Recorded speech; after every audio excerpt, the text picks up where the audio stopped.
ఈ నెంబర్ ఎంతనో చెప్పండి నాన్న. ఒకట్ల స్థానంలో ఏముంది? 10ల స్థానంలో ఏముంది? 2 డాషులు పెట్టుకుందాం, విస్తరణ రూపం రాద్దాం. ఓకేనా? ఎన్ని 10లు ఉన్నాయి, ఎన్ని 1లు ఉన్నాయో రాద్దాం. ఇప్పుడు చెప్పండి, 10ల స్థానంలో ఎంత ఉంది? 5. 5 10లు పెట్టుకోండి. 1 2 3 4 5. 5 10లు ఎంత అవుతుంది?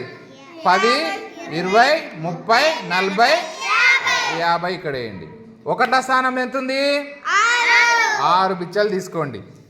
1 2 3 4 5 6. 6 ఇక్కడ వేయాలి. ఒక్కొక్కటే కదా దాన్ని. చూడండి, ఇప్పుడు మొత్తం లెక్క పెడదాం. 10 20 30 40 50. 51 52 53 54 55 56. ఇట్లా విస్తరణ రూపం మీరు రాయాలి.